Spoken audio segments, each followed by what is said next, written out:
Takže slyšel jsem, že Pazechti, Helbrechti a Tahovan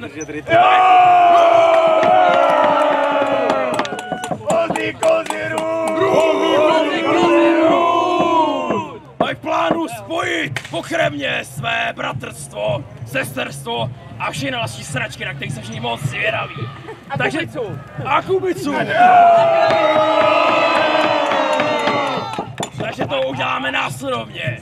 Vy všichni, vás pár, tady málo, se náhle podrobí tomu, že budou pobráněni a pokrveni. Ano. Ani brána Třeboňská, ani krev Prachnická nebudou dneska trpět. Na to, odkud je Tahovan, se zeptám, protože to nevím. Unice! Takže! Budweiss! Dneska nebude chybět teda ani skurvenej Budvar tady! Takže jedna věc, kterou teďka potřeba udělat, než započne zejstřejší krvávení. Spojit naše klany. Brána a krev!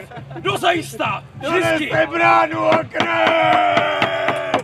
Do téhle mísy bude nalita krev Prachanická. Brána. Hell yeah. Je dost teplá! Napojte krví a bránou tuto mísu! A kdo se z toho posere, tak je debil! Nyní! Kuba! Kdo se posere, nebyl nikdy bindý, vole. To je paráda! Nyní Kuba bude držet tuto úžasnou, krásnou misku a každý z vás bude podroben pokřestění, pobránění a pokrvení dle našeho řádu! Takže jdeme na to! Bozy Kozirůn! Každý z vás! Bozy Kozirůn! Bozy Kozirůn! Takže ano, kdokoliv kdo teďka přijde na řadu, bude pokrven, pokřestěn, pobráněn, všechno dohromady! Takže nastav svá čela, své sliznice a nechte vplynout bránu a krev do svých útrob! První bude Mr. Padawan. Další bude Barbora z rodu Jihohradeckého. Okay. Markéta z rodu Prachnického. Neposlouchej toho démona, on ti šeptá hrozný hovna. Honza z rodu Vodáckého. Vojtěch z rodu Smrdeckého. To není pravda, to není pravda. Tomáš, bratr Škodíka z rodu Prachnického. Zde smrt! Zasran téměř, vypadá tak, dostane taky pouštěnou. Následující Anežka musí odkrýt svou tvář, aby mohla být pouštěna. Otevři své oči. Tento člověk, pojď taky k nám, budeš pouštěn. Kristý z rodu Škodíkova je pouštěna. Barbora Hejnalová, bratr a sestra Škodíka za kamerou. Lubak Herda z Třeboňského zámku, také bohstěn. Martina Třeboňská, Kopečkovská, nech ti vládne zima dlouhá. Linda Raven z Předměstí Třeboňského, nech ti žne. Široký svět. Nikolaus vodka speciál 69%. Člověk, který nemá za to, to je jedno. Prostě je to dostane brány Končára. Počistí ho, kurva! Dostaneš uhlí. Člověk dalším. Máme zde Dagoberta, nejstaršího člověka našeho chlasu. Touto krví a bránou společně na vaši čest. Tak to upřímně Jo. Následně!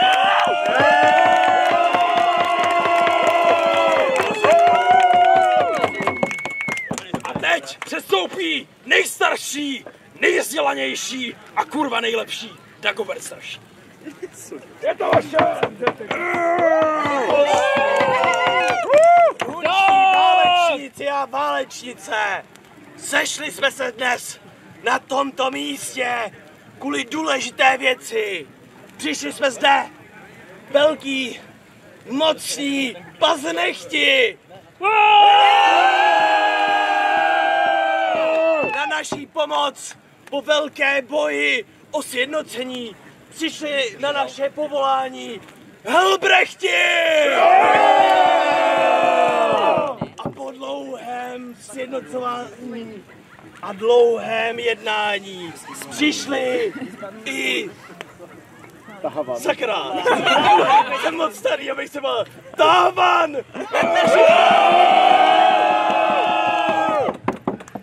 Jsme tu kvůli jedné důležité věci. Ozzy Kozirun!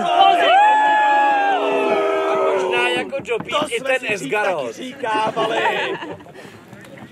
Přišli jsme zabrat mocná, dlouhá stepí, které byla prázdné, nikdo je nevlastnil. Tak jsme šli a zabrali je. Pak přišel Gondor, povraždil naše a zabral naše území. Skurvený Gondor! Nakopem jim prdele! Nakopem jim prdele! Dlouhý uši baví vás! Dlouhý uši baví vás! Těm já musím zlámat vás! Těm já musím zlámat vás! A elfí dívka poslouží!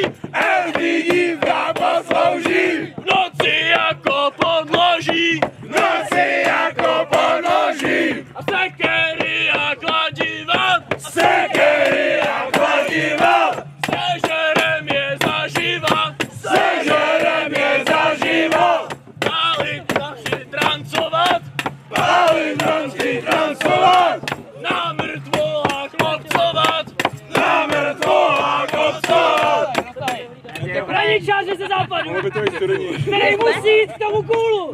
A komu jdem sypat? I hned! Ale tady zvědi! A ty zvědi přivážeme! Koukej, A budeme je do rána obcovat!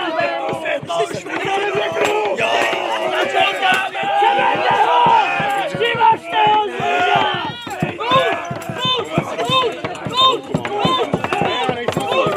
Vyvažte ho!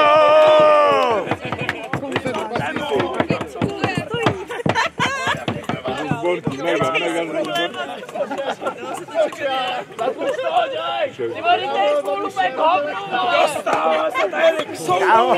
Nerozbí mu hlavu! Začíná být trošičku Zrádce! jak tady přijde a řekne, takže jaká... Kopněte ho pod kolem! Dejte mu za jako vždycky, kdo je to se hovada, přijde vlastně jenom něco. Nakonec to projede. Jako každý rok. Víš co, on nejezdí tak dlouho, on se musel zeptat. Nepustíte ho!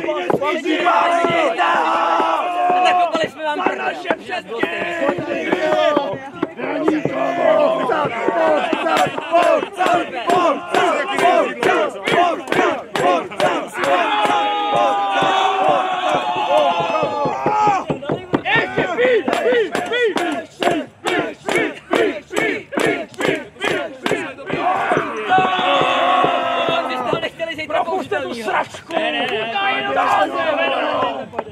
Dobrá! Rituál tímto téměř ukončen. Ale ještě jedna věc je důležitá říct. Jak naše klany veškeré, Tahavan, Paznechti a Helbrechti, všichni jsme sví a nikdy se nevzdáme. Ať už bude jakákoliv šance se vzdát. My nikdy.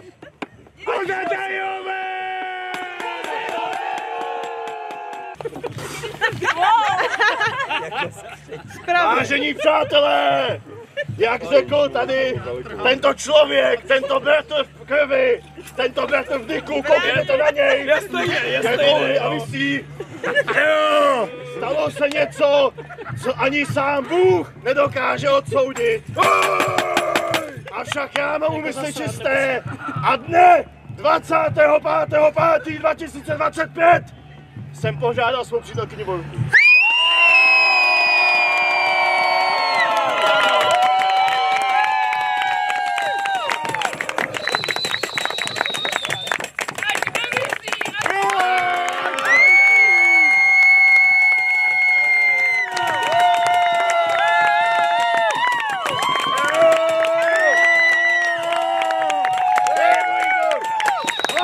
Pojďte a nech Bůh drží nepřítele na špičce našeho meče a ženy v našich postelích.